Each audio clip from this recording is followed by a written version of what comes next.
So let me ask you, how would you feel if you could wake up every morning and know exactly where you are financially? You know exactly where all your money is, you know how you're spending it, you know where it's going, and you're living life on your terms. Well, today I'd like to help you learn exactly how to take care of this and learn a new way of living with your money, a happy way of living with your money, a way that you can forever be relaxed and comfortable. So today, what I want to talk about with you is the 5 top mistakes that people make when it comes to money. And listen, I don't want you to feel guilty. I don't want you to judge yourself because we're not taught this. They don't teach us in school. They don't teach us in college. Our parents may or may not have taught us something about money. Sometimes they leave us with money blueprints that we have to get rid of. But in general, we just don't know. We go to school, maybe go to college, and then we're sent out into the world and say to you, go make a living, go make a great life. And so you do. You start making decent money, and all of a sudden you're like, now what do I do? What am I supposed to do? So today we're going to solve that. Number one thing that will change your money world is called tracking. Now, tracking is different from budgeting. Budgeting is you say, okay, I'm going to spend this much, this much, this much. And then at the end of the month, you pay the bills and you either were on budget or off budget. Tracking is a different story. Tracking, you enter in each and every one of your expenses as you spend them. And then you look at it and see, how did I do? Did I overspend in the grocery category? Did I underspend?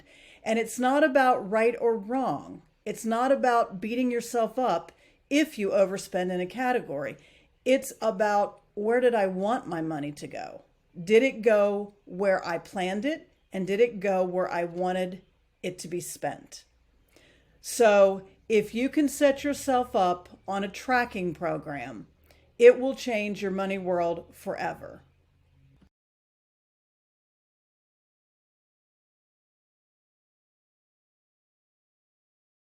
The number 2 money mistake is that people do not have an annual plan. They know what they're going to do monthly, and they just look at it at the end of the month. Well, at the end of the month, I call this rear view financing. It's already done. It's over with. You can't do anything about it. You have spent the money or you haven't spent the money, but you weren't tuned in during the month to see how you were doing, to cut back or know that you're okay.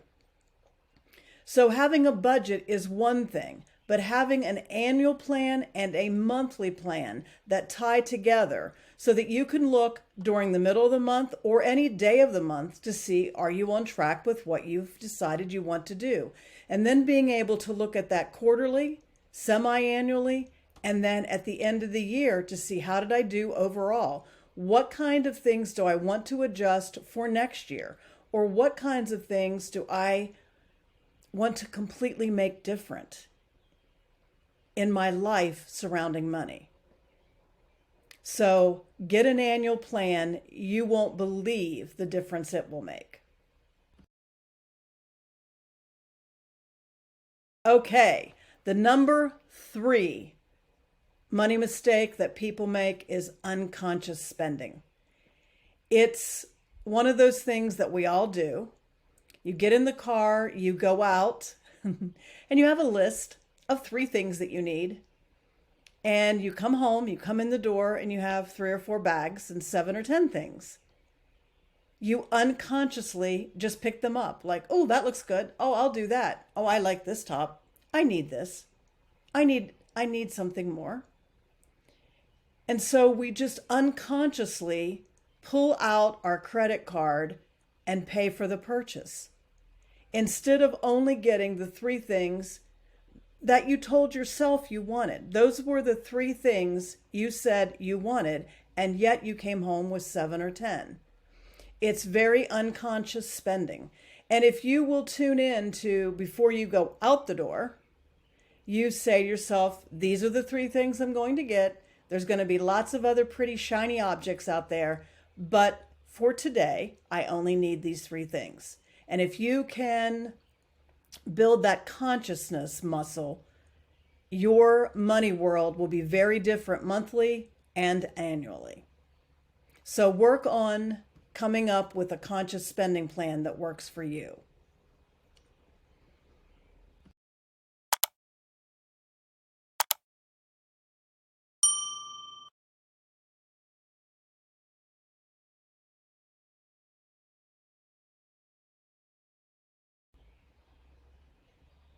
Okay, number 4.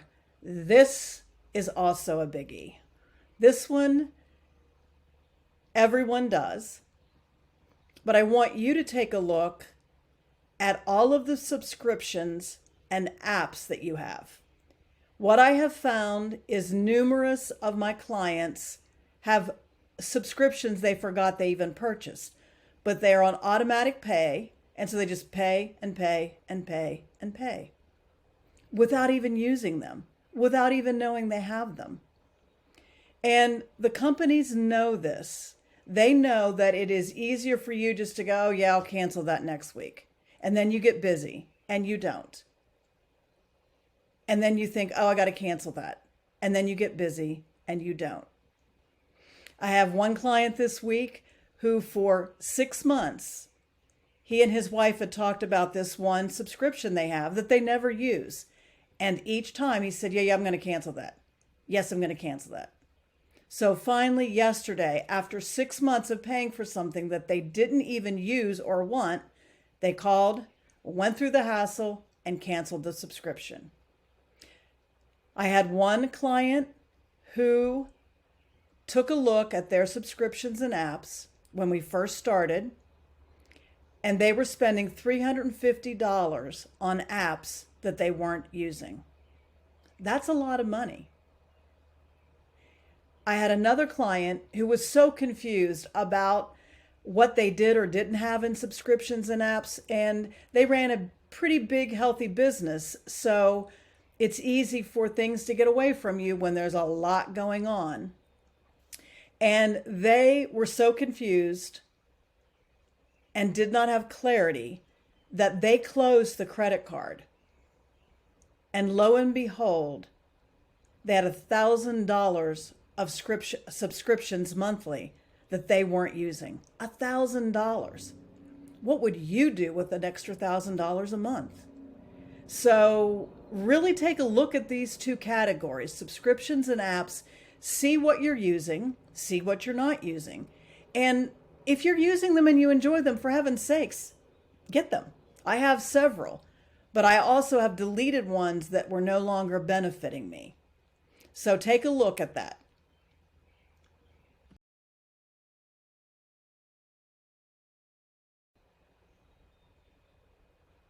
Number 5. This is the one where you will pull out your credit card because of the surprise. So people put together a budget and they remember the big things. They don't forget the car payment. They don't forget the house payment, things like that. But what we forget to put in a budget is things that happen throughout the year. And that's why I think it's so interesting and to see the difference when you do take care of number 2, which was the annual plan. But periodic expenses, you may wonder, what are those?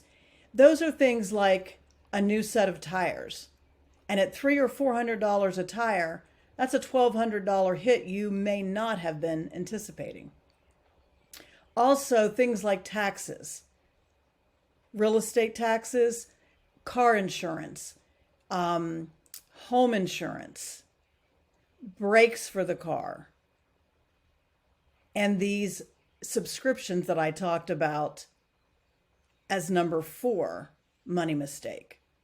So take a look at and get a real good look at these things, because when a $1,200 or $2,000 bill comes through that you did not anticipate and you didn't have registered and in your tracking plan, you're going to pull out your credit card. This is the number one way, if you don't have savings put aside for these, that people pull out the credit card and start the debt cycle again. So take a look at any of your periodic expenses. You will be so surprised.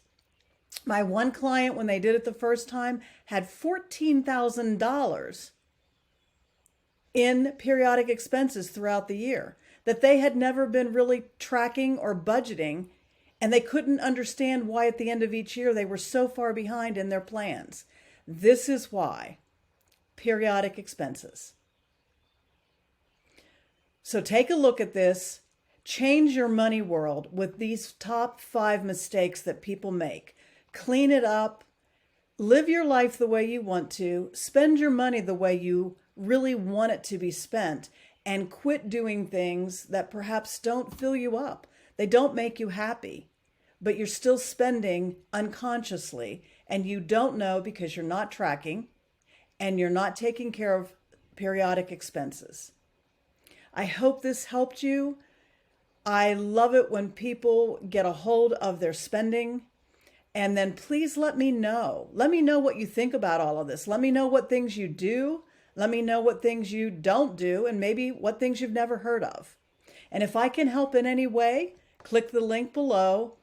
Schedule a free one-on-one, confidential. Everything we talk about remains completely confidential. But click for the free 30-minute Zoom meeting, and we can talk about whether I can be of help to you in any way concerning your money. Thanks so very much. Have a great day.